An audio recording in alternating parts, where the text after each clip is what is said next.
For years, Star Wars was the franchise that made every new movie feel like an event. People lined up for midnight releases, theaters were packed, and every new story felt like it pushed the galaxy forward in some meaningful way. That's why The Mandalorian and Grogu feels so surprising. Not because it's terrible, but because it feels so small. This was supposed to be Star Wars returning to theaters after a long break, yet the movie feels more like an extended streaming episode than a major cinematic comeback. It has familiar characters, expensive visuals, and plenty of action scenes, but very little emotional weight behind any of it. The story follows Mando and Grogu on another mission involving Imperial remnants, criminal groups, and a missing Hutt heir. On paper, that sounds like a setup for a fun space adventure, but the movie quickly falls into a repetitive pattern where every mission simply leads to another mission. The characters move from place to place, but the story itself barely moves forward. And that becomes the biggest issue throughout the film. There's never a strong sense of urgency, the danger rarely feels real, and many of the conflicts are resolved too easily. Even the kidnapped character at the center of the story doesn't seem very interested in being rescued, which makes the entire mission feel less important. A lot of scenes exist mainly to move the plot toward the next action sequence, rather than develop the characters or the world around them. That's what makes the movie feel unusually empty for a Star Wars project. For a franchise known for massive galactic conflicts, emotional character journeys, and high stakes, this movie feels strangely disconnected from the larger universe. It barely explores what's happening across the galaxy, and nothing here feels like it changes the future of Star Wars in any meaningful way. By the halfway point, the film starts to feel less like a movie and more like a collection of side quests connected together. Visually, the movie looks fine. Some of the environments are detailed, and a few action moments are genuinely cinematic. But the problem is that there's very little energy behind the presentation. The pacing feels slow, the conversations feel flat, and many scenes lack the excitement you would expect from a theatrical Star Wars film.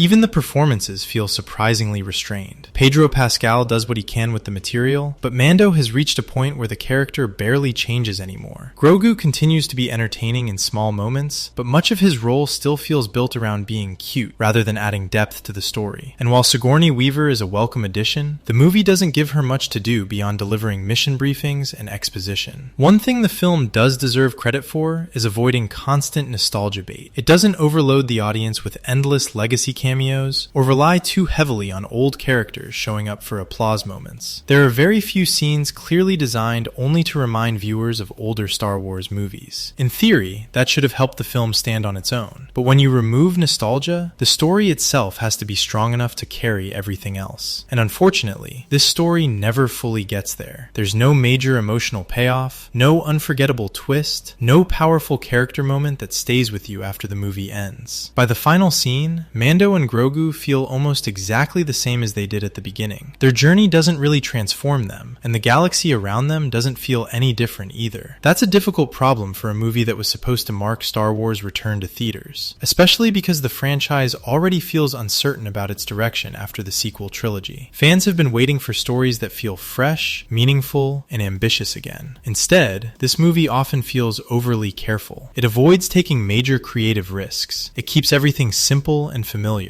And while that might make the film easier for general audiences to watch, it also prevents it from becoming memorable. The result is a movie that looks polished but feels emotionally distant. Not awful, not exciting, just forgettable. And honestly, that may be the most disappointing thing about it. Star Wars used to feel bold. It used to feel imaginative. It used to feel like the future of blockbuster storytelling. Now, this movie feels more like a streaming project expanded into a theatrical release. And if this is the direction the franchise plans to continue moving in, then Star Wars may have a bigger challenge ahead than just telling better stories. If you enjoyed this video, please consider liking and subscribing to my channel. See you in the next video.